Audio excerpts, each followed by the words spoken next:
Hey guys, Ramblin' Man here. Hello to my fellow ramblers. I have an update slash conclusion to my issue involving the extended warranty on the Indian Roadmaster. Now, as a brief recap for those who may not have seen the previous video, I'll link to that at the end of this video. I purchased a used 2022 Indian Roadmaster. The guy who was selling it, unfortunately, I found out throughout the process, is dealing with stage 4 cancer. He and his wife were going through a process of liquidating assets, I think in part to pay for the treatment, but also to prepare her for the next stage of life after her husband passes away. A very unfortunate situation. In the course of talking to that individual, I asked him, hey, by the chance, did you purchase an extended warranty? By the way, I also have a 2022 Indian Springfield that I bought used that had an extended warranty, and I went through that process, so I'm familiar with how it's supposed to work and what normally happens. So anyhow, I asked this guy on the Roadmaster, do you have an extended warranty? His response was, and this was actually through the wife on this part of it, was, we can't remember, but if there is one, just take it. Okay, fair enough. I had run the VIN number on Indian's website. Clickety-clack, clickety-clack. Extended warranty available till March 2029. So the day I bought the bike, I contacted the Indian dealer, and that's important because when I bought the Springfield and went through this process, I called up the 800 number for Indian and said, hey, can I transfer the warranty with you guys directly? Nope, we used to do that, but now you got to go to a dealer.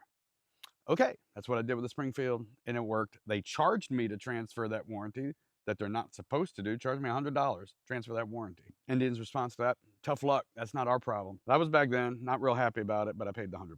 This time around, called up the dealer, transferred this warranty on this bike. Dealer charged me $80, still not happy about getting charged when Indian touts no charge for transfers. Clickety-clack, clickety-clack. He tells me I'm transferred. Now, unlike the first dealer, I didn't get paperwork. When I asked, he said, no, it's in the computer. I'm looking right at it. It's done. It's associated with you and the VIN number. Clickety-clack. I looked in the portal. Yep, it's still in warranty there. So, okay, that's it. I was in my own portal with Indian on their website like 2.5, 3 weeks later, and I noticed I have no warranty anymore. It says out of warranty. What go on? So I ended up calling Indian corporate and the dealer. Dealer says, that's interesting. I see what you're talking about. Let me get in touch with Indian. Indian's response was, well, unfortunately, I have to tell you that we keep two systems. One that you and the dealer sees when you clickety-clack, and the other that we keep on our end. And those only get updated to sync up every now and then. And I'm like, well, are you telling me that there was no warranty when we transferred a warranty? The day I looked it up, the day I bought the bike? We're not telling you anything, except that you don't have a warranty. It's not transferred. I'm like, well, that doesn't sit well with me. Well, tough luck. It doesn't involve Indian. We didn't have anything to do with it. And that is where I got really irked. I got irked a few steps in this process. Indian's stance was, there's no warranty for you. End of sentence, period. Like they weren't going to expand. Trying to quickly catch everybody up to speed, what happened was they ended up telling me that the prior owner, about 2 weeks after the transaction, called up his dealer, who's different than mine, and said, Did I have an extended warranty? Can I get a refund? that dealer, clickety-clack, gives the guy a refund. Sure. Once I found that out, my dealer tells me that that happened 2 weeks later. So there was a warranty in place the day I bought the bike. There was the warranty I transferred to myself. My dealer tells me, I think I did it correctly. I think the other dealer gave a refund incorrectly. Indian, whose IT systems are in the middle of this whole thing, says, we had nothing to do with it. This is your problem. Indian's normally been quite helpful, but in these customer service exchanges I was having, and I was asking them to speak to their manager, whoever had the approval to make this right, you need to talk to them. We checked with our managers. This is between you and the seller of the motorcycle. If you read the extended contract from Indian, the transfer process could be improved a whole lot. But what it does say is that the seller of the contract has to be the one to handle the transfer. And the way it's defined in the contract means the dealer. Or you could read it, it technically could mean Indian, but it doesn't mean the seller of the bike you bought used. It's definitely defined. I don't have it in front of me right now. It's back at the house, but it basically says Polaris slash the Indian dealer. In fact, the wording of the contract, the only involvement the prior owner has in the transaction is to give me as the new owner all the maintenance records that they have. That's it. It doesn't say that the seller of the motorcycle has to go to the dealer and personally transfer it to you. In fact, I know that I have handled it the way I handled it with the Springfield through the dealer myself. And so have you. When I did the Springfield, they did ask for a bill of sale. The bill of sale said nothing at all about whether there was an agreement about the warranty or not. It just was a basic bill of sale that I drafted. In both cases, I drafted the contract. And, lesson learned. Maybe I'm going to say if there was an extended warranty, then it transfers with the new buyer if I ever do this again. But anyhow, I followed Indian's process. You call Indian, deal with the dealer. Their contract says the buyer, the previous owner, previous buyer, doesn't have any involvement in the transaction. And if they want it that way, they should fix their contract. But they don't. They tell you to go to a dealer. The contract says the dealer has to be the one to exchange it. It doesn't say who can request it. I appealed to Indian corporate through their customer service people who have normally been helpful. And I was basically getting told, take a hike. This is between you and the seller that sold you the bike. And I'm like, no, your dealer gave a false refund. No one had access to that warranty except me at that point. It was clear Indian was going nowhere. And I appealed to my dealer to help me out. Why don't you step in? And I've never used this dealer. I plan to transfer that dealer because I've heard such great things about them. They were apologetic, but were like, well, our regional guy is going to be here on Friday. I'll ask him about it, but I don't think we're going to get anywhere. And I'll give you the refund of $80 that we charged you to transfer the warranty. I wasn't real happy with that response either. So my last reach out to Indian customer service was like, you're underestimating me if you think I'm just gonna go away, because I don't agree with how you guys are handling this. I'm open to compromises. I'm open to alternative ideas to fix this. But if your stance is, we at Indian had nothing to do with this, when all of us, the dealers and us, are following your IT system and your process and your warranty wording for how to transfer it, you are directly involved in this. Nope, they told me, go pound sand. Following the decision tree, Better Business Bureau, worthless usually, but all right, I'm gonna DEFCON, a little higher level, but not maxing out yet. Filed a BBB complaint. The same people must have received it because it was a cut and paste response, as we've already told him, basically go pound sand, that we have nothing to do with this. Okay, wrote him back again to that and said, you've underestimated me if you think I'm going away, and here's what I'm gonna do.